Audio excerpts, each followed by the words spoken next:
Where is he? Where are you? Skull Rock. Do you know it? Hello, this is Stacy over at the Skull Rock broadcast. I am joined by... Hello, this is Megan. Welcome back to our Stranger Things podcast. We are happy to have you back, and we are super excited for our episode today, which might end up being our last episode of season 2 of our show, because this is our final Lover's Lake deep dive for season 2 of Stranger Things, which the episode is called The Gate. So we are super excited to talk about that today. But before we get started, how's it going, Stacy? It's going pretty good. Enjoying my long weekend. How about yourself? Yeah, pretty good. Definitely needed this weekend. The past week felt like the longest week of my life. It was like the first full week since before Christmas break. That's disgusting. So, because like we went back, like on a Thursday to school, and then the following week after that, we here in Maryland had snow, so we had off on Monday and Tuesday, so we only had a 3-day week. So this 5-day week was awful and long, and it was terrible. So definitely needed this 3-day weekend. Maybe, fingers crossed, might be a 4-day weekend. We have some more winter weather coming, so I'll take it. I gotta tell you, January usually it's cold, it's gray. Like at least with like November and December, like you have the holidays and there's lights and it's pretty. I hate January. I love February, but I hate January. But a certain somebody has been kind of putting a little razzle dazzle in this dreary long month. What's been going on, dude? Yeah. I was just telling Stacy before we started recording that I love that Joe Keery, aka Joe, decided that January would be the month to do this kind of like lead up to releasing new music and his new album, because it has definitely brightened up our month and just given us something to be excited about, something to look forward to. Yep. So thanks, Joe. We needed this, because there's this meme. It's like I'm doing this challenge for the month, and it's called January, and it's just getting through every day of January, which I always relate to that so hard. But tell me, we talked about this last week. We had literally gotten like, I think the second teaser right before we recorded last week. And so there was a third teaser video. And then finally we got some other stuff. So talk to me about the stuff that we've gotten this week. It's just been so cool because, like, he's not really very active anymore on his social media, which is under the band's name. But after we got the first 2 teasers, we had a third one where it's him and what looks like a bellhop, this guy dressed as a bellhop or doorman. And there's no audio, but there's subtitles. And they're both walking and stuff inside what looks like a warehouse. And he, the bellhop's like, oh, I know this guy. He stays in the building I work at. I can get you in. I'm your in. And Joe's like, oh, no. I've been on before. So right away, you called it. And you were like, I did. I was like, okay, Jimmy Fallon. He said, I've been on before. I'll just ask him myself, because the doorman's kind of like saying, like, get the band back together. This will be great exposure. And I'm like, the only thing that makes sense is him going on the Tonight Show and performing, because he's been on the Tonight Show before, like twice, I think, at least, just to be interviewed and talk to Jimmy Fallon. But he's never performed as Joe on the Tonight Show. So I was like, that's literally the only thing that makes sense. That's what I'm saying. I'm such a ding dong. When you said that, I thought you meant like a duet with Jimmy Fallon, because I know he's sung during the Macy's Day Parade. And my reaction was anything but that. No offense, Jimmy Fallon, but I was like, what? And then I realized what you meant. And I'm like, oh, that makes more sense. But it was super cute. That gives me context. I was like, why was Stacey so anti-Jimmy Fallon? Like, damn, she really doesn't like Fallon. I'm like, they're going to do a duet. And it's cool because, like, he's always been the one talk show host that's interviewed all the cast since the very beginning. So he has this nice rapport with them and stuff. But a few days later, this is when we kind of got our first taste of Basic being Basic. It was on his stories. There was a video of what looks like that empty warehouse and like a table. And there's the beat of the song playing. And we got maybe like 15 seconds of it. Yeah. And what happens in that video? Yeah, we have 15 seconds of the song Basic Being Basic, and it's such an earworm. It gets stuck in your head. It's been The stuck bop. in my head ever since, and I feel like that little section of that song is now gonna like have a special place in everybody's hearts because it was like the first song that we heard. But we got that on his stories, but then we also started getting these random images, Yeah. and it's all these people that we've now figured out were actually in that one teaser video where they're walking by him at night, but it's Yep. daytime now, and it looks like sort of like a disaster has happened, and there's like, you know, people There's a like lot going looking on. around. Like, it's very complicated. It's But like a then Where's Waldo? yes.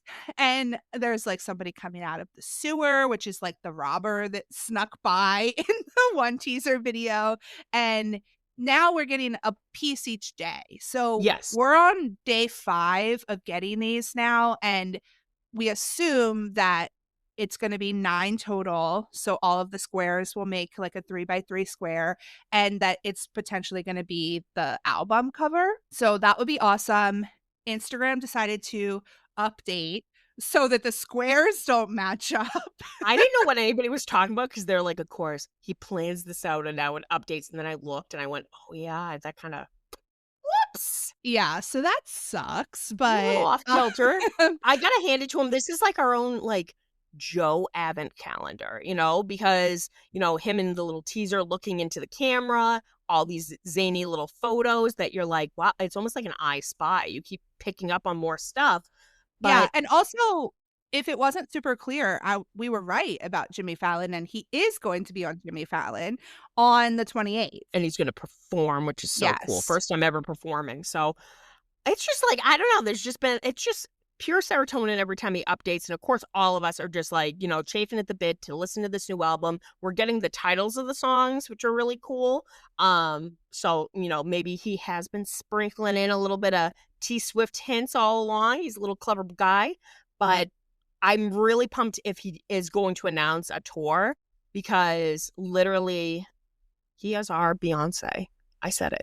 Also, I'm thinking, I don't know for sure, but I think the top 3 squares, if it is the album cover, could potentially have the title of the album. Ooh. By the time Friday rolls around, we'll have the full album cover, but Man, yeah.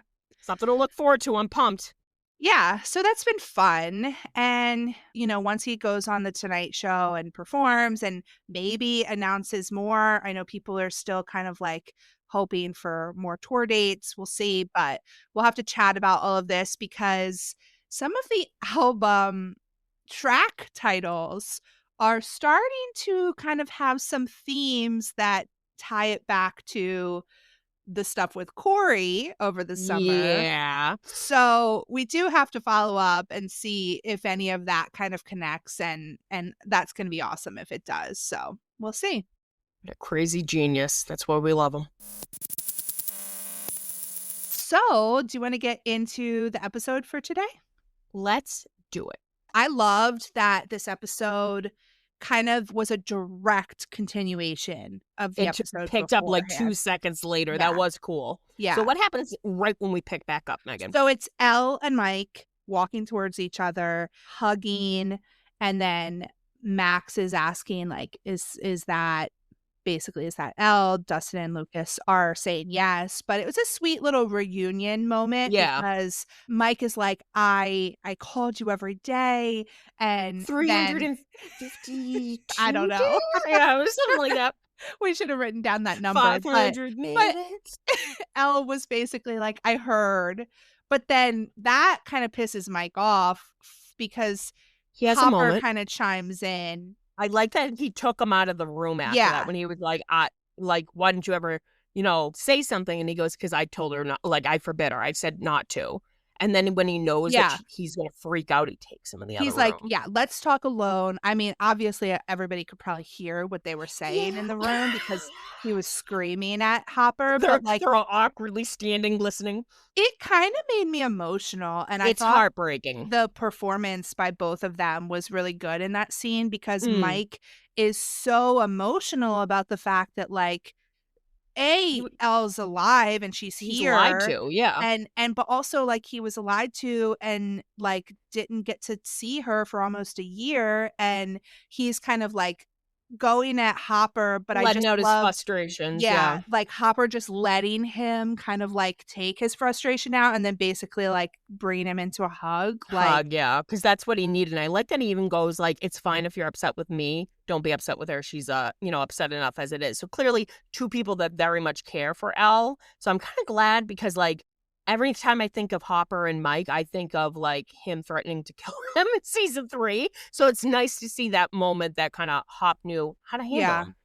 Oh, so yeah, so anyways, in the other room, Al's hugging Lucas and Dustin, and they're saying that they missed each other. And I like Dustin's line. He's like, "We practically talked about you like every day." Yeah. And Al notices Dustin's teeth came in. I love that she's like, "Teeth, teeth." And he goes, "Oh, you like these pearls?" And then he like does a lion growl and it Yeah. freaks her out a little bit.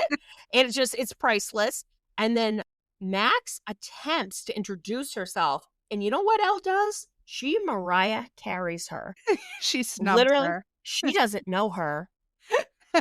Which we know that's because she was a little jealous because she saw Max's interaction with Mike. Should have called her Jolene. Yeah.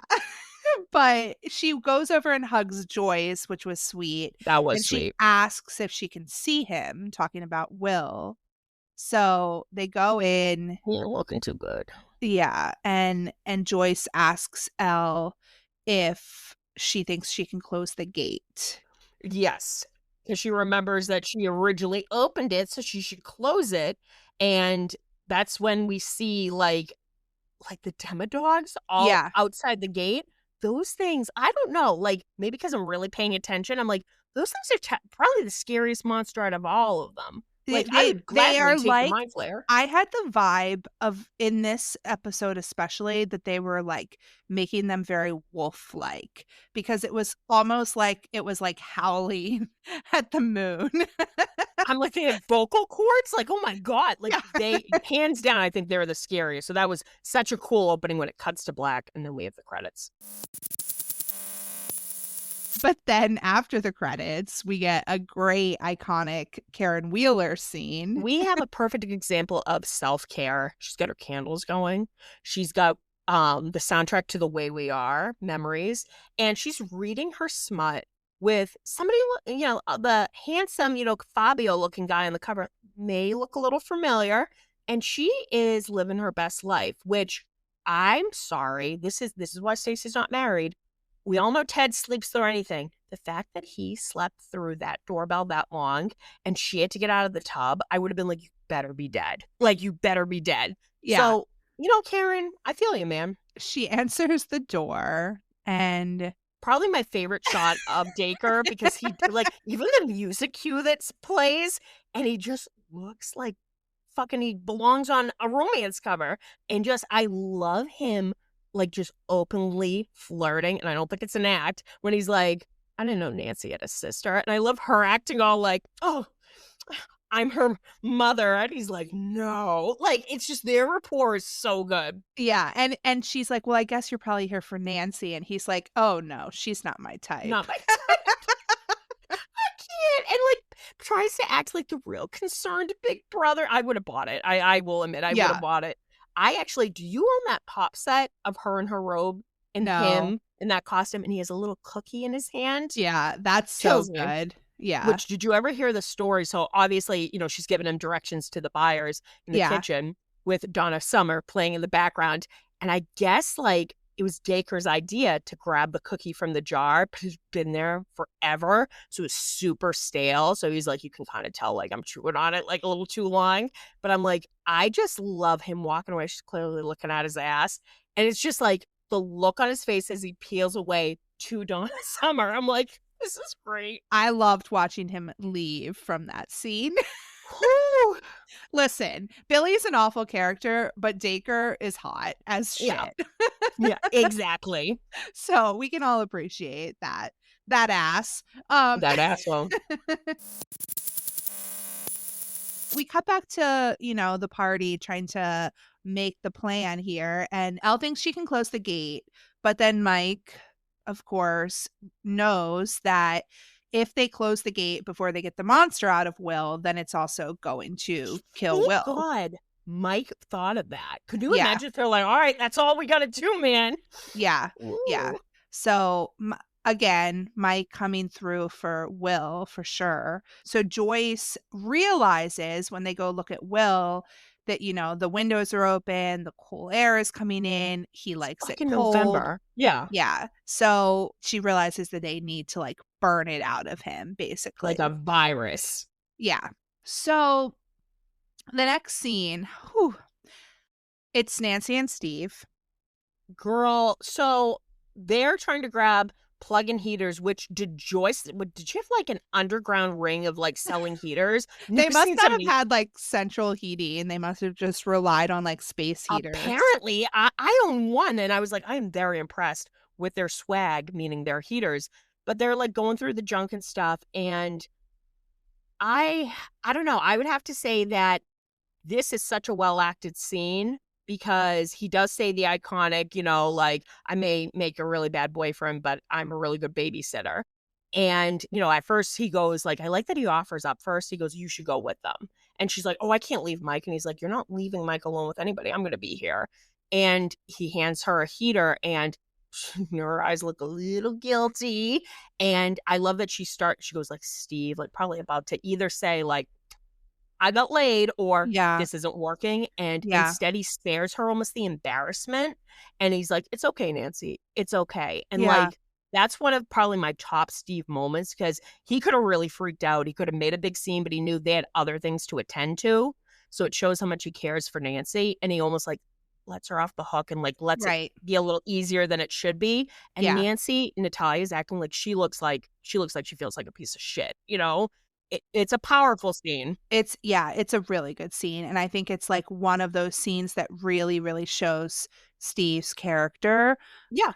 His growth already. Yeah, exactly. Because, I mean, people talk about him not really having that character growth until season 3 and how he's so different. But it's like, I think that's the first like really, really big sign separate of the kids that he's matured, you know? And I really love that. I thought it was a really good, like, I wouldn't say mutual, but a very good, like, sad ending to that relationship. But next thing you know, Jonathan's walking Will out. He's wrapped up in a blanket. And I'm really bad at directions. Hopper gives the most complicated he's like, it's a mystical oak tree and you bang a left and then there's a stump. And he only says it once. And I'm like, oh, everybody would have died. I would have never found the cabin. So good for you, John. Yeah, but Elle and Mike are having like another little tender moment. And leaning in to maybe share a little kiss, and they're interrupted by Hopper. He's like, come on, Elle. Don't. Which they drive away, and I loved this because it was like the shot of her looking back at her friends. So then we see like Max, Lucas, Dustin, and Mike on the porch with Steve. But then there was also a really cool shot of the car driving down the road, and we're looking at it from above. Did you catch that? Yeah. Yeah, I loved that. It's almost like if it was practical, I think it was probably maybe half digital, half practical. It would have been a crane shot going over the, you know, the car going and then the woods. But I'm glad you caught that because I'm like, that's pretty. Yeah, it was. It was very aesthetic. The moment that they share in the car together was really, really good. That made me choke up. There was a lot of scenes in this episode that like I was like about to cry. So I mean, you'll laugh at the last one. I'm sure you can probably think of what it might be. I'm gonna be good. But Elle and Hopper are talking, and he's kind of trying to get her to tell him where she went. He's like, I love his reaction. A man, a nice man in a big truck. A big truck. But she tells him that she went to see Mama. She doesn't tell him about her sister, but she's like, that was an incredible waste of time. I'm not gonna But I do like that she was like, "I shouldn't have left," and he was like, "No, like, I should have gone with you. I shouldn't have lied to you They both about own your it. mom." Yeah. Yeah, they both kind of, like, own it, they apologize to each other, and then Hopper tells her about Sarah, which you're kind of surprised that he never has before Yeah, in because he a almost way. looked surprised that she was asking who Sarah was, like, almost like, "Oh, I didn't tell you?" Yeah, Like, oh my God, him going, "That was my girl," and yeah. her going, much mirroring the scene when he was reading and, she asked about her mom, "Where is she?" And he says, like, he was kind of comparing that, like, the reason why he wanted to keep her safe was he was so scared of something happening, like a black hole swallowing her up. I was starting to see a lot of parallels in this episode to season 4, and Okay. this was, like, the when he talks about how he feels like he's a black hole, Oh, and yep. basically similar to, like, how he was talking to Enzo about how he felt like he was cursed. Yep. So, that was one of the connections. I'll come up with a couple more later. But I like that that's kinda how he, like, discussed, like, death with her because she might not really get it. Instead of just saying "gone," he explains, like, you get swallowed up by a black hole and it destroys things. And she goes, "Well, where is she?" And he goes, "The black hole got her," and she goes, "Gone." And I'm like, "Oh my God." Like, goosebumps. Yeah, but then they have a sweet little moment where he's like, "I don't hate it, this look you've got going on here. It's pretty cool." And she's has the classic line, "Bitchin'." Chin. Love it. He's like, "Yeah, bitchin'." Oh gosh, but the next scene. Oh, This is probably my favorite Steve moment in the whole show, and I liked that yeah. what he's holding, that's practical, that's a puppet. So Oh, I'm that's like, awesome. "Oh, that's Yeah. awesome, awesome," and I just love that, Dustin has cleared out the fridge, like, just throwing Uh-huh. everything on the floor, and it pans over to Steve, and he's got it wrapped up in a blanket like a baby, the Demodog that Elle killed, Yeah, and he, yeah. like, right away, he's like, "Why are we doing this?" And Dustin, like, kinda proves a good point, like, clearly the government put a stop to this, but he's like, "This is a brand new species, we can't just bury it like some common mammal," and literally Steve goes, "Fine, but you're explaining this to Miss Spire." And him trying to cram that in and shut the door, it's like me trying to put a pizza box in my fridge. And I Yeah. always, wondered, did poor, Joyce discover that? Yeah, they never really show, like, oh, yeah. They have to come back and see, like, Billy on the ground, I guess, if he's still there, and a Demodog in the fridge, What like, the hell they had a happened? lot of cleanup to do at the Byers' house before Yeah. that snowball dance, but the tender moment of Steve just, like, putting his hand on Dustin's head and, like, ruffling it, like, that's, like, one of the sweetest little It moments, and really is. I've, like, done a couple edits because like, there's, like, a moment in season 4 where Eddie does that Yep. to Dustin too, so sweet. But, Tell us about this next scene because he's hysterical in it. yeah, it is one again, like, so many great Steve moments in this episode, but Mike is, again, like, coming up with, like, the best plans, like, he knows that there is a way that they can help because if they draw the Demodogs away from the lab, it will help Elle and Hopper because they'll be able to get to the gate to close it. So he remembers that there's, like, a hole in the ground where Hopper, dug to get into the gate or into the tunnels, and that there's this hub where, like, all of the tunnels connect. So he's like, if we set this hub on fire, that will draw all of the Demodogs there. That kid is And brilliant. Again, yeah, yeah, whoa. yeah. So we always talk about Dustin, having all of these great plans, but, like, Mike was Mike shining. Wheeler, yeah, Yeah. this was like, end of season 2, like, top tier Mike Wheeler for Mm. sure. But Steve shuts them down. He's like, making all the sports metaphors. We're on the bench, like, I love and then he realizes they really are on the bench. yeah. Mike actually, like, says that they're on the bench. They're not even in the game. Um But he just, like, has that towel over his shoulder, and he's just given that mom energy, One like, hand on the "That's hip. a no." But they're all distracted by this planning by the sound of an engine pulling up. Yeah, and next thing you know, it's none other than Mr. Hargrove. And right away you see Max, she panics. She actually looks scared. She's like, oh my God, it's my brother. She's like, if he finds out I'm here, he'll kill all of us. And I do love the shot of Steve with, like, you can see the headlights coming in through the window, and he knows unfortunately he's the only adult. He has to deal with this. So he walks out, and I don't know why I find this scene so hysterical, but like, it's like a pissing contest basically, because Billy utters his famous line, am I dreaming or is that you, Harrington? And there's Steve with his hands on his hips, and he goes, yeah, it's me, don't cream your pants. And immediately, like, Billy, like, really aggressively, like, sheds his, like, leather jacket. And I'm like, that. And he basically is like, I'm here looking for my little sister. I love that he's like, you know, red hair, kind of bitch. And Steve is like, kind of doing an okay job. He's like, haven't seen her. And they're just going back and forth. Like, Billy's licking his lips and just getting real, like, weird. And right away, he goes, you know, it's kind of giving me the heebie-jeebies, which I do love that he says heebie-jeebies. And he goes, it's the middle of the night. My 13-year-old sister's, you know, missing. And you're lying to me about it? And he's like, what is the matter with you? She's not here. And then he goes, well, who's that? And just, it's so adorable because it's literally all the kids, their heads, like, looking over the couch in the bay window. And I love that they duck down. And Justin's like, I wonder if he saw us. I know. They like really kind of ruin it there for Steve. But like you said, their energy in that whole scene is just like chef's kiss. And that would I would say that was the scene that probably, you know, birthed the most Steve and Billy fix on AO3.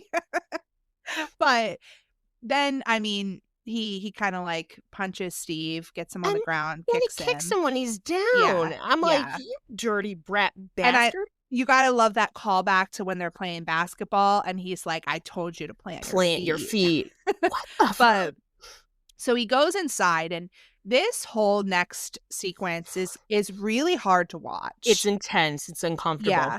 Yeah, because he's going at Max. He's basically like telling her that you disobeyed me. What happens when you disobey me? I break things. Yeah. And starts going at Lucas. And you know he that like slams him into that cabinet too. And you see that like this violence is coming from what has been done to him. Yep. And that's why we got that scene in the last episode to kind of illustrate that. Mm-hmm. But it's like he goes for Lucas, and Lucas is a kid, and he looks so scared too. Yeah. You know, like Caleb does a really great job in this scene.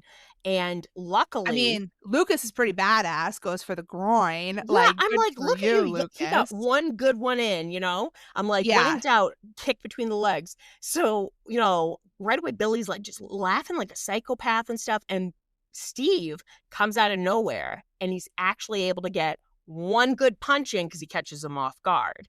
And, you know, right away, Billy's laughing and stuff. And, you know, he's like, looks like you got some fire in you after all. You know, I've been waiting for this King Steve so much.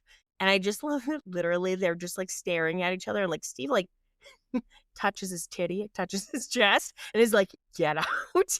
And next thing you know, Billy fights dirty, and which I guess this actually happens. So they're called breakaway plates. They're usually made out of like sugar. So it looks like glass. Doesn't really hurt when you know, in movies, when there's plates breaking, less of a risk to get hurt or cut.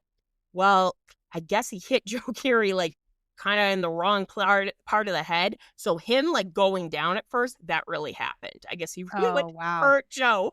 Yeah. Whoops. And Dacre was it's a intense fight. Like I feel like I would have to go so fast. Right. And it's hard to watch. So I didn't watch it more than once because I don't want to watch this again. But like, you know, artistically for like, it would be interesting to watch it to see kind of like how they did the blocking and stuff. Yeah. Because it just shows that with that one plate, he overpowered Steve, and he gets him down on the ground to the living room, and he like, and then it goes into like slow motion, which if Max hadn't done what she did, I think he would have killed him. I think. Oh yeah, Max saved his life 100%. Bill was in basically a blackout rage, and he was just pummeling poor Steve.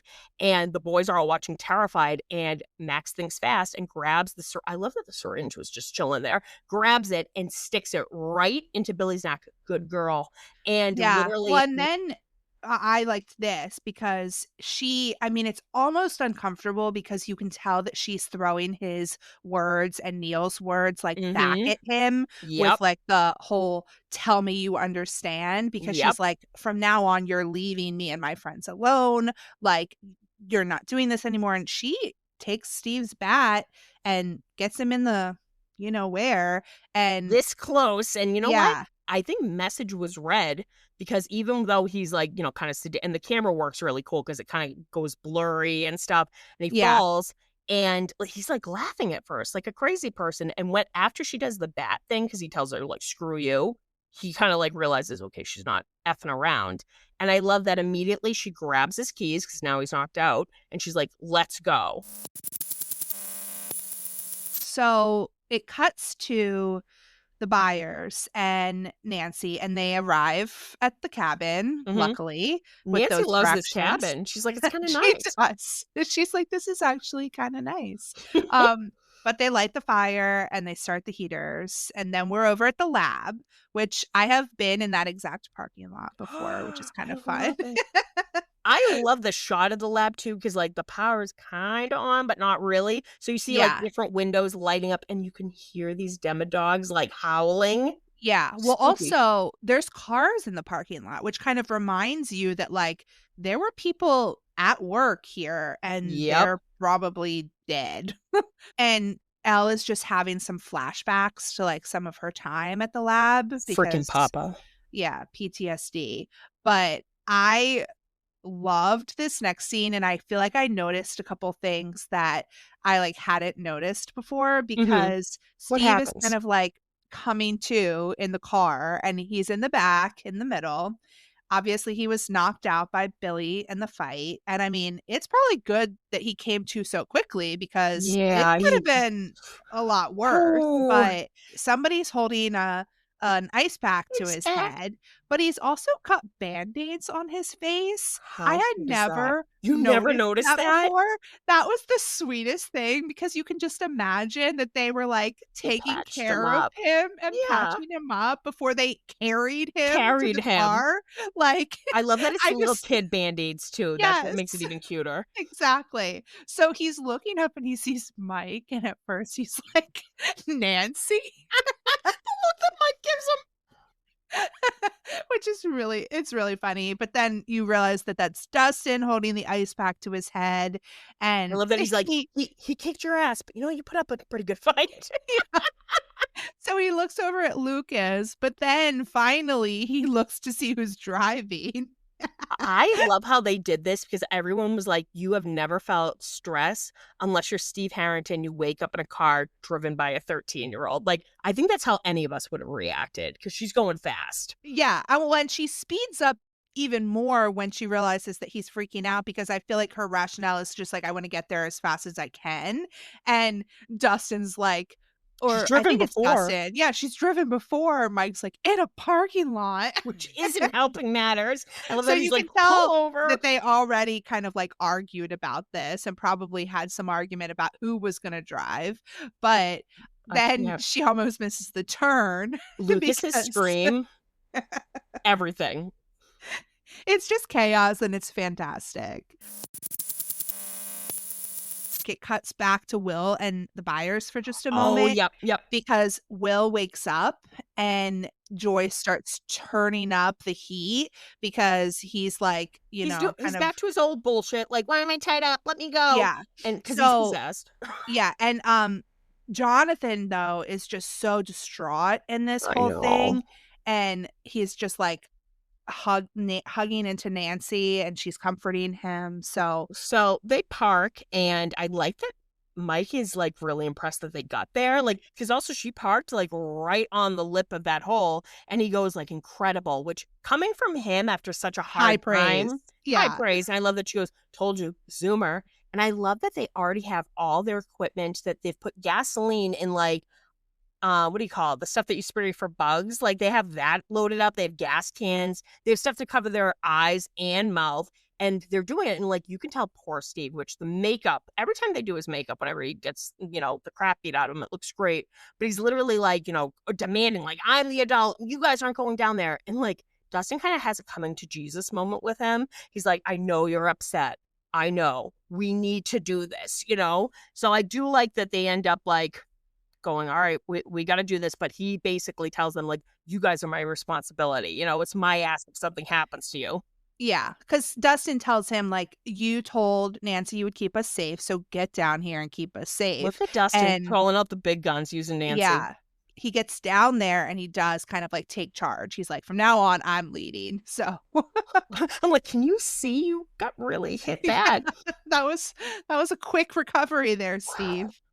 But Hopper finds Owens in the stairwell, and this was a really good scene. Like, just the look on Owen's face, because it's almost like he realizes without them saying anything who 11 is, because she's kind of standing behind Hopper.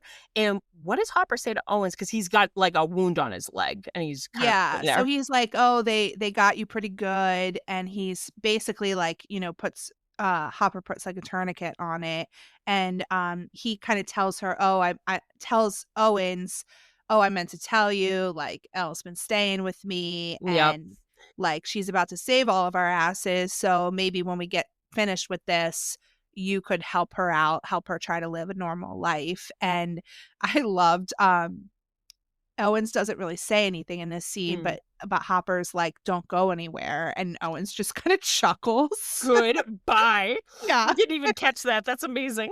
Yeah, it was. I like that, like, because this poor girl, like, it's just been nonstop. It's the very least that they can do. But when we cut back, I love that they actually built these tunnels. There's been behind the scenes photos of the tunnels, like, just beyond cool. These sets and stuff of them going through, and like, Steve's checking a map and stuff, and then they finally reach the hub.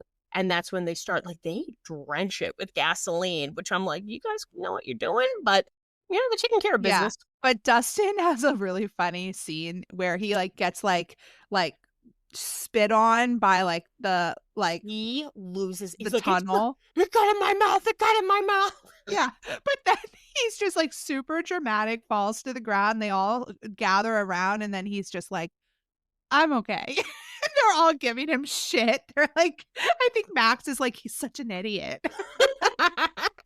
So that was really great. But then, like you said, they get to the hub. Mike is like, drench it. Dear God. Which they do. They do. But yeah. back with Will, things are continuing to escalate. So I do like, I told you before we started recording that it was very fast paced, because it kept just like cutting back and showing forth. Each location, all three locations, boom, boom, boom. The cabin, the tunnels, the lab, the cabin, the tunnels, the lab. Mm-hmm. So things are escalating. We get like these black veins starting to show on his neck. It's like, I don't know. I've never seen The Exorcist or anything like that, but it really like reminded me of some sort of like exorcism going on. But Will gets free of one of his restraints, and he starts choking Joyce. So we don't see the resolution of that yet. Yeah. Right away, you're like, oh no. Yeah. At the lab, Elle and Hopper approach the area. They can hear the demodogs. Hopper is using something. I don't know. What is he looking at the reflection in? His gun? I was wondering that. I was like, did he hit a piece of glass, or is that like a knife? Right. Yeah. So he kind of like uses the reflection to look around the corner. But then again, cut back to the tunnels, and they light the fire. So it all starts to like come to a head here, because they light the fire using Steve's lighter, and Backdraft at the 3. same time, Nancy jabs Will with like a hot poker to Nancy get ain't messing around. Okay, No. She's not worried about like hurting him, because she's like, no, we have to stop this bullshit. And I'm like he probably really got burnt. So the next morning, what the hell happened? But it gets him to release Joyce, and then the tentacles are like burning, which I didn't really remember that shot of just like them like sizzling meat flailing around in the fire. Like a bunch of octopi on fire. Yeah. And then as that's happening, the demodogs are screaming, they're jumping into the gate, so the plan worked. And the black smoke that comes out of Will like is just really intense. It's a really cool scene, and we see this scene a lot flashbacked in season 3, where it's so strong it literally like smashes through the cabin door, and it's that really cool shot of Nancy running out watching it disappear into the night, which, Yeah. oh well, I hope that doesn't come and bite us in the ass again. I guess Yeah. it's gone. Well, Wink, wink. I was thinking, so in season 4, when they all come back to the cabin at the end and Will kind of like feels the back of his neck and turns and looks up into the Yeah. trees, it's almost that exact same like trees Yep. that Nancy's looking up at and like watching the smoke go. It's like because Will is standing in that exact spot outside I didn't the even realize cabin. that. Yeah, that was a good Yeah. catch. So that was another kind of connection to season 4. But also, this whole sequence reminded me of season 4 at the end, where they're all kind of attacking from different places. That's one thing you got to hand to like the editor and like probably the Duffer Brothers like mapping this out. Like it's so fast paced, like this big movie, this big epic movie, but you're Yeah. seeing so much action happening in different locations that it's one scene. Once it jumps around so fast. That's why I felt like this hour episode kind of flew by. Oh, it totally did. But I do like that they know Will, like it's safe and they have a very small window. So smoke monster's out. So right away, Jonathan gets on the walkie and he tells Hopper, close it. Yeah. So they take this elevator down and Terrifying. The sound effect. it was like giving me like shark cage like vibes. Yes! Jaws. Oh, girl. Yeah. Good Yeah. catch. But Steve and the others are also like kind of running out of the tunnels. Mike trips and gets wrapped up in the vines. Steve takes care of that with his bat. He does. So he takes that baseball bat to the vine to help Mike. But also, we're cutting to the gate at the same time as this. And there is that like dark shadow like inside of That's the scary. gate. It's so terrifying. Because right away you're like, is that supposed to be the mind flare or something else that's behind there? And even Hopper looks freaked out when he sees it. Yeah. Woo! And you keep seeing it. Like there's a bunch of shots of it. And I mean, it is sort of like it like the shadow starts to kind of come out right before Al kind of like fights it off. But like, I don't know, it was almost like I was kind of like, is this like the dragon?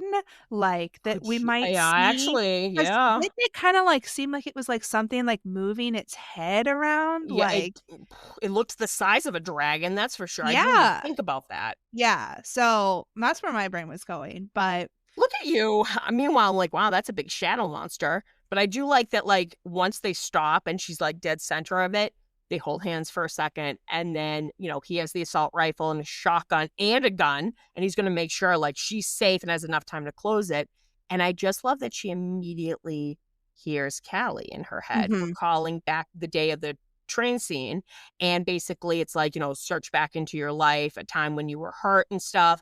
And this is pretty good because right away she's trying to like summon all those bad memories and pain and anger, and she's only got one hand right now up, but you can tell like she's gonna try to give it her all, I guess.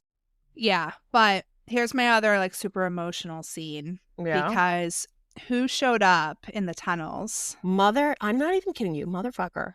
Somebody literally just recently was telling me about like how they hate seeing animals die in movies. I'm like, oh, I'm the same way. And I went, I literally choked up over this the other night. Yeah. Next thing you know, the Demodog that's in the way. And I don't know how Dustin was able to tell. Maybe the color. He knew his baby. And he like it's walking the way, like the way out. And I love that right away. Like he could have been an animal whisperer. He's like, gets down on his level. He's like, hey, buddy. And like he opens his mouth and like hisses at him. He's like, I'm really sorry that I locked you in the basement. That's kind of, a dick move. And then what does he offer Dart? Yeah, so he's really kind of, it's like almost like Dart. You can sort of see that Dart does kind of know Dustin and like is kind of like upset with him. I don't know. The way that they made that seem realistic was some good movie magic. There were a lot of emotion shown without words. Yeah. Yeah. But he gets Dart's favorite, the nougat, the Three Musketeers, calling it back all the way to Halloween, This kid which I feel like that was like a year ago. I know, right? I love though Yeah. that as he's feeding it the nougat, like I said, future Jurassic Park employee, he Oh, like yeah, waves them yeah. over so they can like sneak by. Yeah, but Dart's eating it. Like, he's eating that Three Musketeers bar, and he just Love that he continues says eating it. bye. Yeah, and he's like, "Bye, Dart." And I was, like, crying.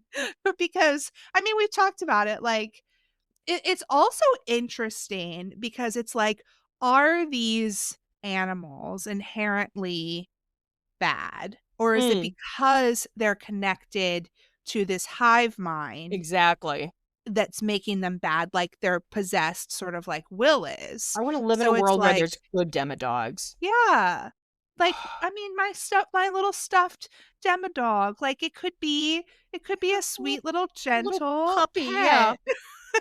And just like right away, like, as people once say, not all epic friendships or relationships are long novels. Sometimes they are short stories.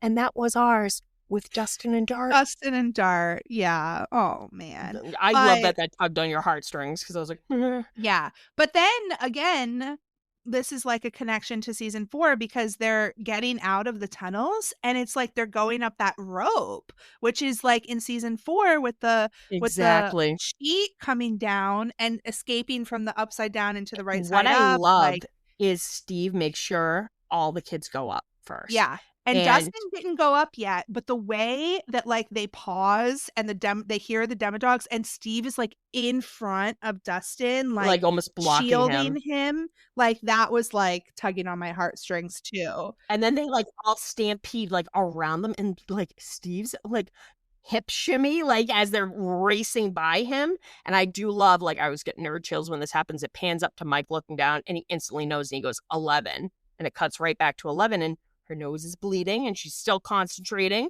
And we start seeing like more flashbacks and montages of all the terrible shit that's happened to her as a child as the gate very slowly starts to close. Yeah, and I mean, Hopper at this point is having to fend off all of the sharks. Oh, I mean, Demodogs. Wink, wink. Which I love that he's firing a freaking assault rifle, like right by her head. He's like, I know you Yeah. gotta concentrate, but we gotta do what we gotta do. Right. But did you see that she started to levitate like season That's what 4? happens when you lift the 2 hands instead of the 1. And all of the lights grow super bright. So it's like I the love lights that at happens. the buyer's cabin, the lights on the And car. just the music like, swelling as that happens because like something like maybe in the the air is happening. And I love that she like lets out this like primal scream and like her eyes are all bloodshot and stuff. And like even Hopper, his reaction to her levitating, like, girl. And she like I just love that you don't physically see it completely shut, but you see her drop. And then the next shot, this could have been set to the tune of It's Raining Men, but instead it's raining Demodogs. It's the gates closed and all the dead Demodogs are just raining from above. yeah, but it's like, yeah, you're looking at it from below and you're seeing them all fall down, but the whole color of the whole scene is no longer red, it's this blue, and it almost was like, giving me like the ocean vibes. Mm-hmm. So the last shot that we get is Dart We didn't need lying that. next to his wrapper, candy wrapper. That's how I like, want to go. no. Oh man, poor Dart. But I do love that Hopper hugs her though and says oh that yeah, she did good. He goes, "You did oh good, yeah, kid." yes, Like kind of yes, an that was really emotional, sweet. epic, cap to that huge finale. Yeah, and that was the end basically because the rest of the episode was the epilogue. It was 1 month later. When we're 1 month later, we have like military police locking up the lab, and they're as they're leaving, Murray's sitting at the gate I love that he's camped out. waving goodbye. One And, flips him the the bird. soldier like gives him the middle finger. That was great. But you hear the news report as That's it's Nancy's going. tapes got out, right? Yeah, that they basically the incendiary tapes were leaked where the lab was trying to cover up the leak that killed Barb, Mm-hmm. and you cut to Barb's funeral. Oh my God. Which it's so heartbreaking. Like, I'm so glad that they got closure Steve's also there too, MVP. By himself. He's By so, like, himself. isolated. That I didn't notice that until like early last year, and I was like, "Are you kidding me?" But I love that they were like, "Yeah, it was a chemical that leads that it killed her and stuff." I don't know if it's an empty casket or not, but at least the Hollands have closure, and the lab is officially and permanently closed. Yeah. Then we go to the bar. I think this is the Hideaway. I think so. So Hopper meets Owens there. Mhm. Owens is having like a Reuben sandwich, it looks like. Love a Reuben. Before I became a vegetarian, that was like my favorite sandwich. Good vibes, Owen. I know. But he offers some to Hopper. Hopper's like, I'm on a diet. But I don't know if I really ever noticed Owens has crutches next to him. Oh, I didn't even clock that either. Okay. Yeah. So he's still kind of recovering from his injury, it seems It looks like. like a little bite, but Mhm. I've never been bit by a demodog, so I shouldn't be judging. Exactly. But what does he give Hopper? So he hands him an envelope and he opens it and he goes, "Congratulations, it's a girl." And it's a birth certificate with the name Jane Hopper on it. And it appears that she's going to now be his adopted daughter. So he basically like forged some paperwork and pulled some strings to get her probably like a social security card and a birth certificate. So right away he goes, Owen goes, "Just to be safe though, until things really cool down, I'd wait a while." And he goes, "Well, what's a while?" And he goes, "About a year." And Hopper, like, same, man, same. He just stress eats. He grabs the sandwich and starts eating it. And you can tell, like, that's going to be kind of sucky to tell her that, you got to still stay and, hiding. But then he goes, "Well, what about one night? Can we do one night?" And Owens goes, "What's so important about one night?" What is so important about one night? We're going to talk about that, but I just have to bring up that I have talked about this before. And I think it was like on that bonus episode with Kelly, randomly it came up, and I have no idea how. But I have this theory that Owens also had a child, one of right? the kids that was sort of like his adopted child, because of that random scene in season 4 where they raid his house and his wife is basically like, "Those what are you doing? Schoolwork, right?" Those are his, Henry? Not Henry. Peter.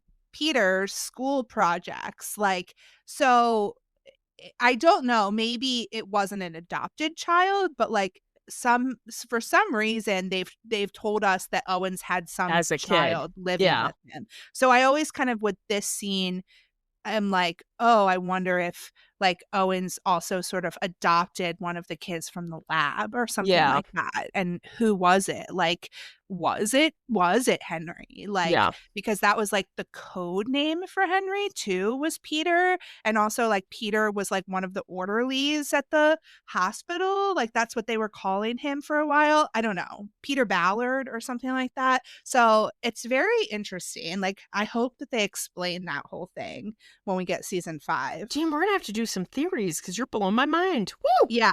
It's like it's a loose end that is gonna bother me if we don't get like a resolution for it. So if we ever meet Paul Reiser, you're gonna be like, "Excuse me, who's sir? Peter? Who is Peter?" Right. Like, why would they show that? And that was a little too random to just throw in there. Helicopter in that scene. So it was like a high budget scene to just be have a random throwaway line like that. Yes, exactly. So we'll see. The one night out though was the snowball. So like you posted about on Instagram, Mr. Clark is decorating this gym with some help from other staff members. My God. First of all, how many volunteers? The most balloons, the most tinsel, the most Christmas trees I have ever seen. I need to see the Hawkins district budget because, oh my God. To the nines. I mean, I guess maybe the PTA is like, top maybe notch. They did some bake sales. I don't know, but they did a really good job decorating that gym. Yeah. So you see them setting up for the snowball. You know that's probably the one night out that Hopper was talking about for Elle. But back at the Byers' house, Will has recovered from his burn, possession? I guess. Possession and burn. Enough to learn how to dance with Joyce. I know. What's on the fridge, Megan? Oh, I didn't. I missed it. I was taking notes. It's the Bob Oh, coloring sheet. Newbie superhero. I did see that. Yeah, Oh, I kind of blocked it out because it yeah. hurt my heart. But I love Will. Like, do you always have to be filming everything?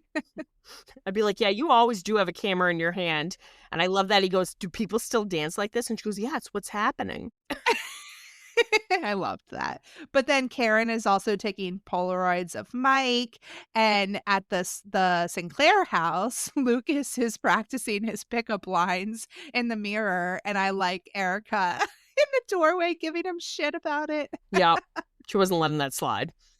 But at the Hargrove house, we have Susan kind of helping Max get ready for the dance. Mm-hmm. And Billy's kind of like, looking on. And as soon as he saw her eyes, she had some fire behind those eyes. He knew to keep walking.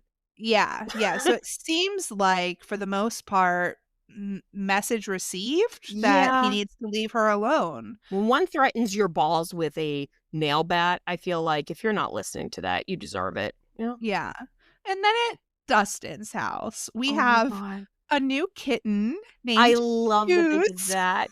Oh my God, I love that they did. And it's a Siamese cat. Yeah. And I love that it's really a callback cute to that first opening scene with them from the episode 1 of this season, of him going, son of a bitch. But instead of looking for coins, he's looking for a brown paper bag. And what's in that bag? Some Farrah Fawcett hairspray. And the doorbell rings and his mom's like, Dusty, it's your ride. Why can't she give him a ride? Thank you. I'm like, I can't. As Pat Benatar's Love is a Battlefield starts playing. So classic. Actually, the Snowball had some like great tunes. I have to hand it to them. Yeah. Soundtrack at the Snowball, I'm here for it. But Steve has given Dustin a ride to the Snowball. He's dropping him off, playing his maroon sweater. Dad duties. So looks amazing. Probably the best he's ever looked. I know we keep saying this every scene, but I love that this is it. Like, this is it. This is top tier final boss. But I love that he kind of sees like Dustin's nervous because he checks himself in the mirror and he's like, hey, listen, you look great. You look like $1 million.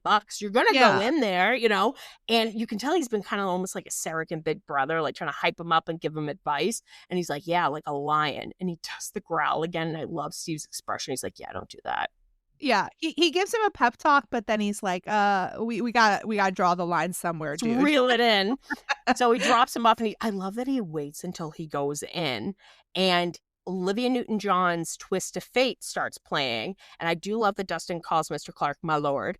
And you see Steve linger because he sees through the glass Nancy at the, the snack station.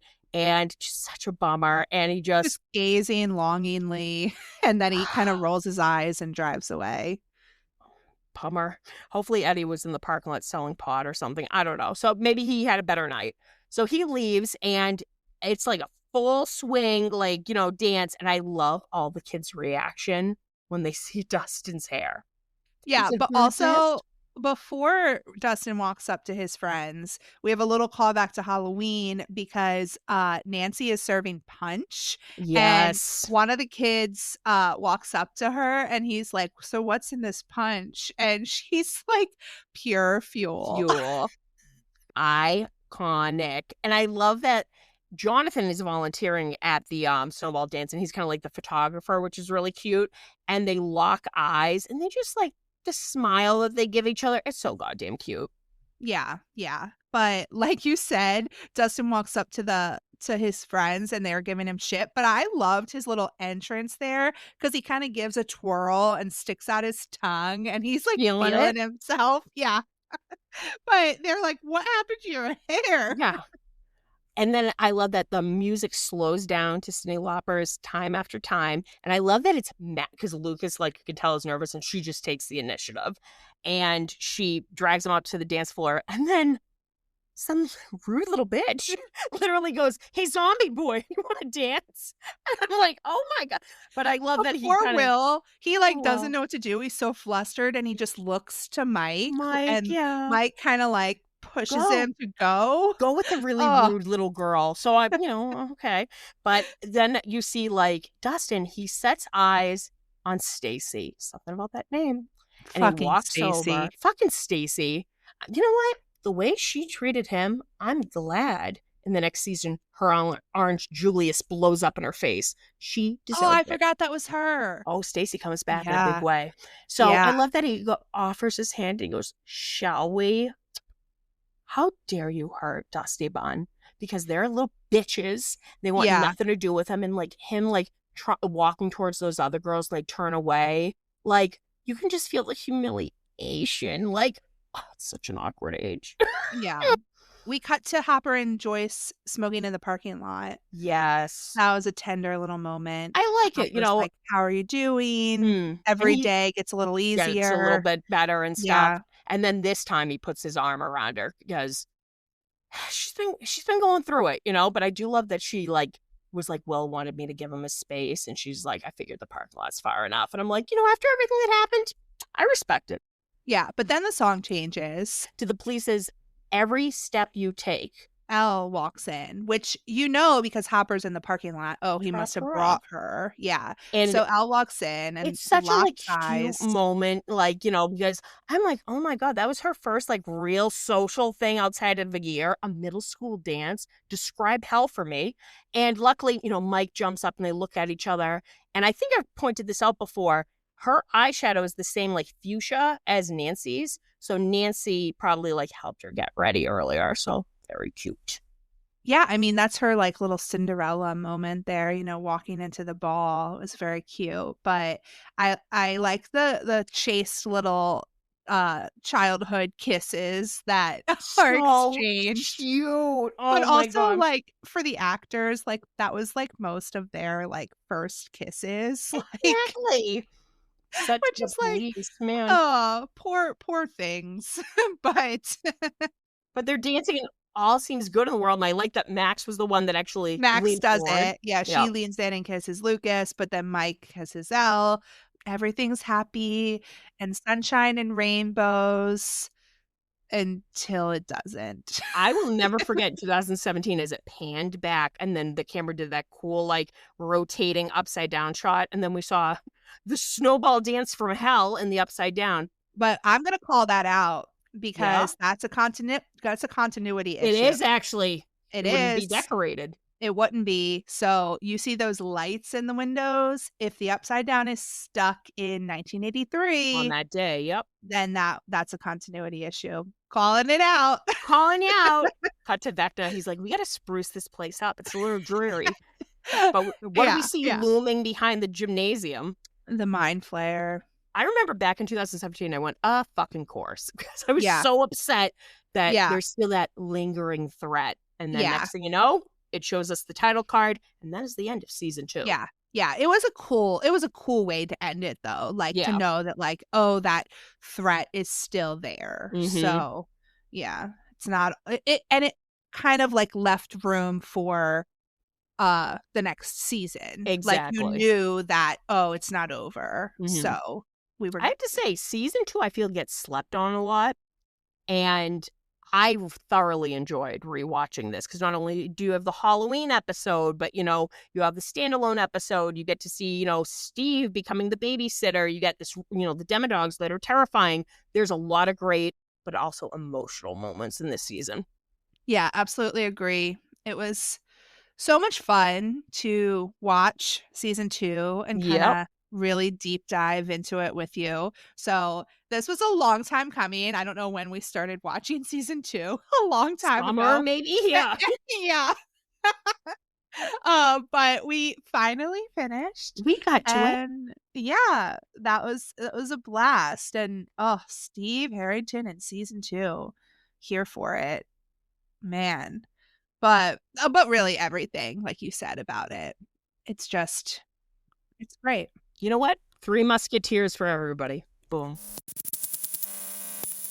So no production updates really. We haven't had anything coming from any official channels. We will, keep you posted on anything that we hear. But it'd be cool if something got aired for Super Bowl because somebody reposted on Instagram the season 2 trailer, which I remember watching during the Super Bowl. And how it looked like a vintage Eggos commercial. I mean, I don't know if they're going to be ready in time to do that, but that would be a really ideal time for that to drop, even if it's just a teaser. So wishful Yeah. thinking. I don't know. When's the Super Bowl? Next month, I think. In a couple weeks? Yeah. Let me look it up. February 9th. Oh, damn. Coming up. Ooh. Yeah. But yeah, so we'll see. But yeah, for merch, I actually went to a used bookstore that I have, and I found that Upside Down book that's all about the production of season 1 and 2. And I got it for a song. It was a couple of bucks. So I was like, oh, it's hardcover. I'll bring it home. And I cracked it open, and right away I'm like, look at this, look at that. I'll have to post about it. I tell Megan. Megan's like, oh yeah, I have it. I haven't opened it up yet. And I'm like, girl, this is amazing. But if you're really interested in the production and everything, like, it breaks down not only the characters, but the set design, the effects. Mwah. Yeah, I'm looking forward to reading it now that you gave it that glowing recommendation. I had ordered it, but I don't know, I'm terrible at reading like physical books. Like, I feel like even before I was like when I was reading more books and not just fan fiction, I usually read like on my Kindle app or listen to audiobooks. So like I don't like pick up like physical books and read them a lot. It's a hardcover. Yeah. It's hard. And like, but no, tell me when you do open yours, mine came with this little like Morse code strip that Hopper has in his cabin. So I can learn how to do SOS, guys. I do love the vibe of the book because it like looks like a used, distressed book, but that's what it's supposed to look like. Yeah, brand new. And it even has like a little sticker, like it would be at a used bookstore, but that's like part of the packaging. Like it's very like authentic. Like whoever designed this old book, they weren't the whole 9 yards, because right away I saw the little disclaimer. It was like, this book is supposed to look distressed, and I'm like, oh, okay. So that was really cool. Can't wait to crack that open. I had FOMO when I saw you post about your calendar for your desk at work. So I ordered one off Amazon because I'm like, it has to happen. So, I'm glad you reminded me of that, because I was like, oh, yeah, I don't think I have anything to talk about for merch. I literally ordered the calendar, the desk calendar. I don't know. That's cute. It's really cute. I got the wall calendar too, that I cut out that part where we looked through it last week. You're like, yeah, it says Stranger Things all over it. I flipped through it. Right away, I'm like, you never do that. That's bad luck. Yeah, I don't like it that much. It's like, I mean, they're cool portraits of each character each month, but like the one of Steve is like my least favorite artwork of him. Looks made out of wax. Yeah, no. Yeah. So it's like just such a bummer. So. And I went from a steady calendar to this, so I'm like, I had the Hellfire one from last year, which was really good. And I mean, I need it. I was like, I have to have my Stranger Things calendar that's in this room. I like am looking at it as we speak. But like the desk calendar I took to work, and I'm super excited about that because it's, every single day it has a photo and a little quote. And I love that. That's going to motivate me to rip them off each day. Yeah. Cut to me at the end of the school year. I'm going to be like, Megan, I didn't rip one off. Yeah, I always have like, I'm like, am I supposed to just throw it away every day? Like, I just like make a little pile and then stick it back into the box because I'm like, I don't want to throw it away. And also like the one that was Steve, like in the first week, I like pinned it up by my desk. Yeah. Like, what was his quote? I think it was like Ahoy Ladies. It was like season 3. Perfection. Yeah. So we'll see. I'll save all the Steve ones at least. So, good girl. Yeah. Anything else for merch? I did get off Mercari. I got it for like $3 or $4. I was like, I don't really have a lot of 11 pops. I have one from season 1. I have one from season 3. So I got my first season 4 one, and it's her with her Wrinkle-Rama dress that's stained with a milkshake, because that's just such a look. Her being like, you ruined my day, and then she gets violent. Around, find out. Yeah. But no, I'm trying to build up my 11 pop collection because it's the army of Steves over here. There's no 11s, so I'm trying to build them up. I know. I have like a couple Robins now. I have a Dustin. I have a Vecna. I have Chrissy. So I'm getting there. I've got Max and Lucas. I'm gonna send you the Mind Flare. Eddies, but like I still have like the most Eddies and Steves, but I really don't want that sweet potato. Thank you very much. I only have Vecna because it's the Blacklight one, and I really want all the Blacklight ones. Yeah, so I want the Blacklight Dustin. I don't have that. Oh, that's a good one. Yeah, I have the Yeah. Demogorgon one. There's a Vecna where it's like him as he's transforming, and he almost looks like half a skeleton. I was like, oh my god, they made a pop of Stacy going through last year. So just look it up if you don't know, guys. I think I know what you're talking about. Yeah, it's fun. All right, well, I think that might actually be it. Are we, drawing curtains on our season 2, possibly? I think we're drawing curtains on season 2. What a ride it has been. Yeah, it was. Oh man, like we met Joe Keery during season 2 of Skull Rock Broadcast. Woo! We're not gonna live that down. Nope. Or not gonna get over that, I guess is what I mean. Oh, what else? Any other highlights from season 2? We were able to interview a lot of great people talking about, just this show in general or the Epicon show. We did a holiday episode, which still makes me chuckle. We had a lot of fun, and I really love doing this deep dive because, like I said, I was in store for a rewatch of season 2, so I'm really glad we did this. Yeah, absolutely. So let us know if you have anything that you would love to see us do moving forward into season 3. Obviously, we're going to watch season 3 of the show, but we also have some fun ideas. We have cool some stuff planned. Real cool giveaways. Yeah, great giveaways. We have we're going to be going to see the first Shadow, so we'll definitely be talking about that. Yep. And New York City, Stacey's first time in the Big Apple. We're gonna take you along for the ride as always, and yeah, so just make sure that you're following us on where can they find us at Skull Rock Broadcast on Instagram, not TikTok unless it comes back. I don't know, it was banned for like a hot second. We are on TikTok if it's continuing, but we don't really post that much there. I'm not gonna start posting there until I know it's not going anywhere. We're millennials. We're on Instagram. So yeah, most social media, but we're most active on Instagram. And I'm at Steady Stories. Stacey's at Stay Still Reviews. And we're also on Patreon at skullrockbroadcast.com, or, well, we are there too, but patreon.com/skullrockbroadcast. So check us out, and we'll catch you on the flip side, I guess. Catch you on the flip side. Keep that in. Over and out. Over and out.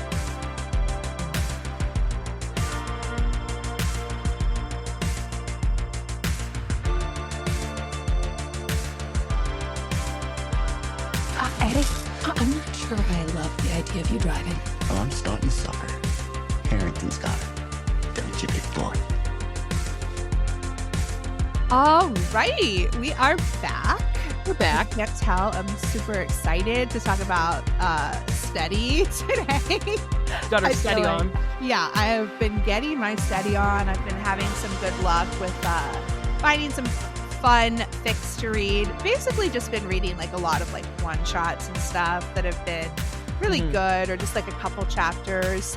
Just a taste, I haven't really been like wanting to commit to something longer, just because I've had the same issue. We've got Prism that we're still working on, and it's like I don't have enough like space in my brain. Do you love that I text Megan earlier this week, and I was like, oh, I'm ahead of her. I'm all caught up with Prism, and then I go, I think I skipped a chapter because I was like, now this is kind of, at first I was like, this isn't making sense.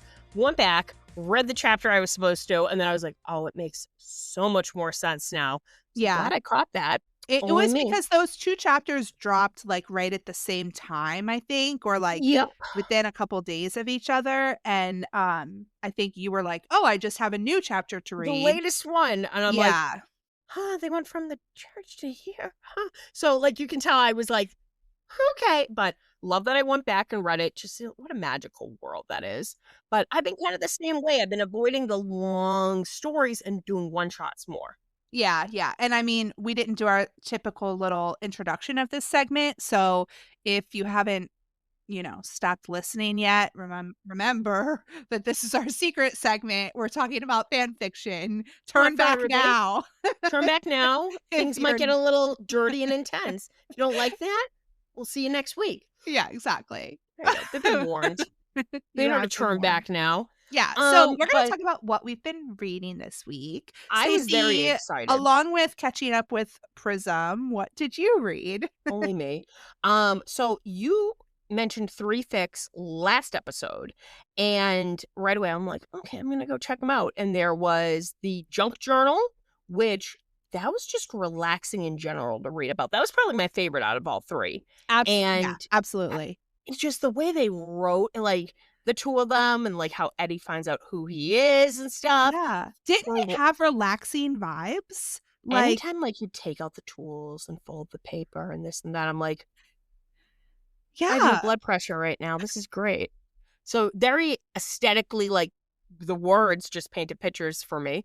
But it was such a cute little like one-shot / slow burn, and just so goddamn adorable. As soon as I finished it, I had to text you. I was like, oh my God, I hope they do a sequel. So fingers crossed. Then I read Blueberry Thumbs. That was a hot one-shot. I'm definitely allergic to blueberries. The whole time I was like, it would have been worth it. I mean, I would have had to get my EpiPen, but it would have been worth it. And then I read the baseball one last night, and that was like 5 chapters, I believe. And that was really, really cute, especially with like Steve sticking up for him and Eddie's relationship. So had a blast reading all of those. And then I read one more one-shot last night, and it was called You Get My Motor Running. And it was by Just My Latest Hyperfixation, and it was for Steady Bingo, I guess, over on Tumblr. And it was basically they're stuck in traffic on Christmas Eve, and Eddie's like, I'll give you a hand job, but we have to be really like discreet because we're in gridlock traffic. And they pull it off, man. They do it real well. I might need to read that one. Yep. I love there must have also been, I'm not like good at keeping up with like all of the like events Prompts on like and Twitter and Tumblr and stuff. Yeah. So like, there was like a winter exchange that I think a bunch of these fics were written for. So it was like people writing for each other kind of thing. So that was fun that like so many of these fun one-shots kind of dropped for that event. But yeah, I want to check that one out. And I still need you to read the one where Steve plays World of Warcraft, because I want to hear what you think about that one too. It's really good. So read him.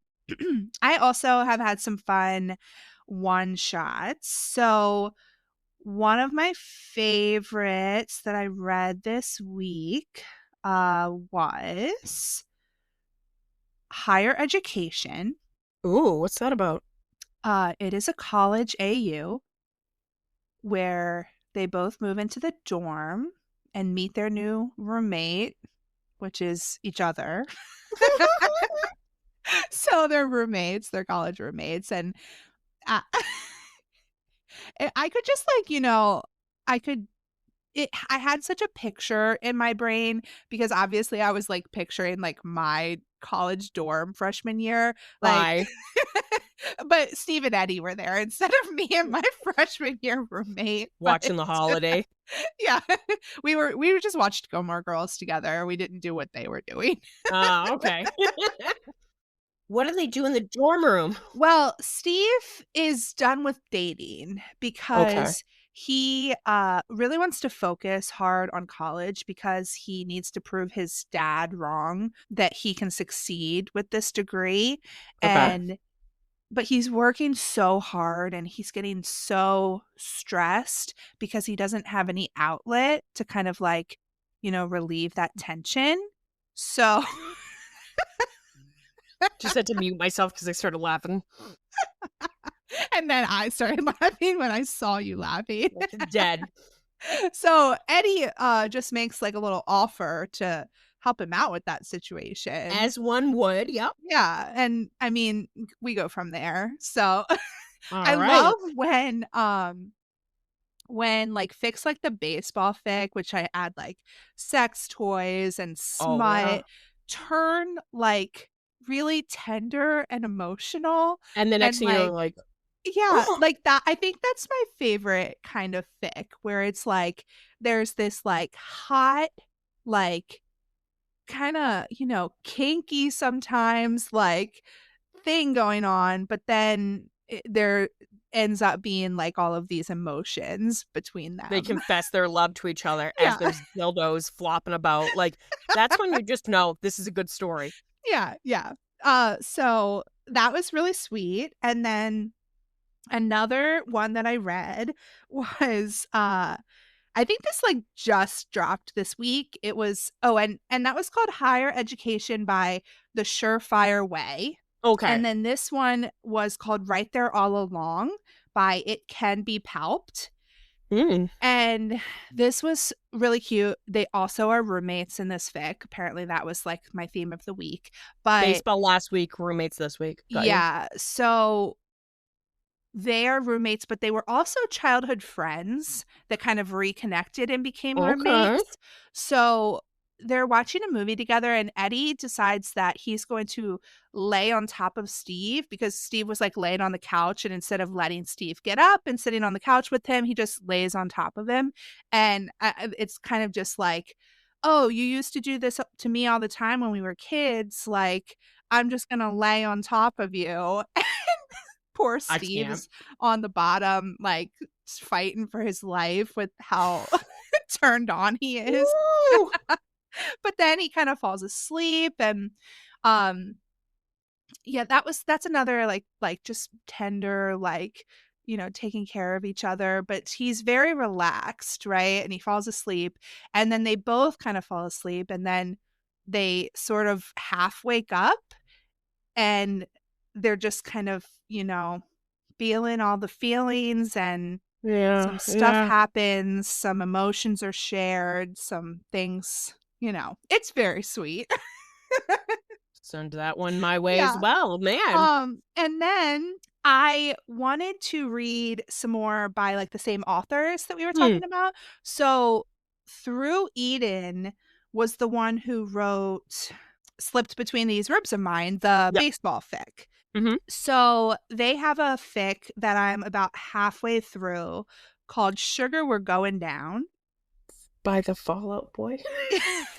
Yeah, it's from that. The title's from that. I love when people use lyrics as lyrics as fic titles. It's like especially pop punk, my favorite thing. Yeah. Callback. But this fic was written for Sub Eddie Week. Oh, okay. So yeah. It's canon compliant, like fix it, like Eddie, you know, was recovering from the whole bat thing, and he is recovering at Steve's house. You know, Steve has to take care of him. He's not really used to letting people take care of him. He usually likes to stay in control. And Steve, well, he tries to wash his hair in the shower, even though he's supposed to let Steve do it. And he falls, and Steve has to help him, and he kind of, you know, then falls into something else. So we got a little subspace going on, and he kind of like starts to let Steve take care of him, and it's very sweet. And just like when he just gets all like fuzzy and like just letting Steve, you know, take care of him and be that person that he trusts. It's just all the warm fuzzy feelings. I'm just taking care of each other, like mostly with, you know, like you said, after, you know, season 4, recovering and stuff, and then they're like, there's more than one way to recover, baby, and there's more than one way I could be taking care of you. Wink wink. Yeah. Oh my god, that sounds really good. Yeah, that I'm loving that one. So definitely want to read more from that author. Have there been any good podfics around? Yeah, so thank you for reminding me. Nice segue. You like that? Want to talk about a podfic that I've been listening to. So you might have heard of 3 Mins Over. They've written a bunch of fics, including that one I'm not going to talk about. But until you read it and decide whether we're going to talk about it. We're going to do a whole breakdown of it. I loved it. But they wrote Soda Burn, which was kind of like a big one. It was like a popular one, but I've never read it. It's like a longer fic. Yep. So a friend of mine, their username on AO3 is No Connections. They make podfics, and they are doing a podfic of Soda Burn. Oh, that's cool. And they're releasing it a chapter at a time. Mhm. So they've done 2 chapters so far. Okay. And it's really cool because I've never read the story before, Mhm. but I love their podfics and I was excited. I've been wanting to read this story. Mhm. So I'm getting to experience it as a podfic, to listen to it as That's it's fun. like being made. And it's Eddie and Steve are both bartenders. Oh, that's So hot. Okay. Steve's fancy bar that he works at closes, so he has to find a new job and Is it starts at a working at dive? like a dive that Eddie works at. And everybody loves Eddie at this place. And then Of Steve course. meets him and he's like, why does everybody love this guy? They hate That's each other. amazing. I They love like, when they start off like yes. that. So it's like pure enemies to love. Well, hopefully to lovers Yeah. eventually, I guess. But we're still at the enemy phase right now. Okay. Yeah, but it's really good. And they're doing like all this cool soundscaping Oh, with cool. like bar sounds and stuff like that, and music and all of the That always a little chapter. extra, like, I think it's just so cool, you know? Yeah, the chapter titles are all kind of like songs and stuff like that. So it's I wonder if they're gonna really dance on fun. the bar like in Coyote Ugly. I love that movie. It's top 10 for me. I feel like that doesn't How did I surprise know? you. How did I know? So if we have a Coyote Ugly scene, Megan is gonna tell us about it. Oh man, I've been actually thinking about wanting to rewatch that movie lately. I should do it. Doesn't it take place in New York? So Mhm, in mhm. honor of New York, Yeah, we could Coyote go Ugly. there. I think they actually have a bar, Could like you a hear me? Coyote I'm like, Ugly it's bar. terribly loud in here. Oh, all right, yeah, so that's what I've been reading and listening to. There's another podfic that I'm excited to start listening to also, so hopefully Mhm. I'll have, some updates about that next week. Ooh. Yeah. Okay. So oh, and I posted another podfic. Oh, which one? So, I posted a podfic of that I had made, over a year ago, and just I didn't realize that it was basically edited. And it was, like, minimally edited, so I didn't add any, like, music or anything like this, but it's called Stuck Between Your Tongue and Teeth, and it's a story by Adur, who's, like, one of my Ooh, faves. It's, like, a yeah. real throwback, but, um, it's all about, like it's high, it's, like, explicit, so Steve and Eddie, are in an established relationship, but when they're, having some fun, Steve notices that Eddie is very quiet, and he wants to try to make him, like, be more comfortable and be less quiet. So the whole vibe of the fic is, like, quiet, so I figured no music was, like, the way to Yeah. go. No, I think you're So right. I just posted it the other day, so it's about 20 minutes, it's not super long, but it was my first ever podfic of an Adur story, which I've always wanted to make a podfic of one of their stories, so that was kind of my next, To like, listen to it. goal is podfic an Onion Chiver story, and I have one picked out, and I have already asked them over a year ago permission to do it, and I just haven't yet, so we'll see if I get on that soon. Oh, I cannot wait to take that ride with you. Just Yeah, saying. yeah. People usually are like, is it kind of weird hearing your friend read something spicy? And I'm like, nah, nah. She's got a soothing voice. It's nice. It's nice. It's just like a disconnected, like, entity. It's Yeah. I imagine she's sitting reading to me the smut beside me in the car. And I'm like, we're taking the carpool lane if you're here with me. Oh, like in college, in Cosmo, there used to be, like, I don't know if you know this, there was, like, spicy stories Oh, I in loved reading Cosmo. them. We would my college roommates and I would read them to each other. I just remembered that. That's, like, such a, That like, is amazing. memory unlocked. Oh, But man. maybe that's where this came from, me wanting to read explicit things out loud to people. Reading the Cosmo dirty articles. Yeah. Well, So, I've alright, got plenty well, now to read. So thank you so much yes. for the recommendations. You're welcome, and we'll have another great week of reading, hopefully, and be back to tell you about more when we start season 3. I just made some sound effects there. Yeah. Season Woo! 3 of That's the Skull Rock pool. Podcast. Yeah, the Yeah. pool. Yeah, woo! Who knows if what this will sound like in editing. So You're gonna be like, I had to cut it all out. I probably cut it out. All right. Well, catch you on the flip side. peace.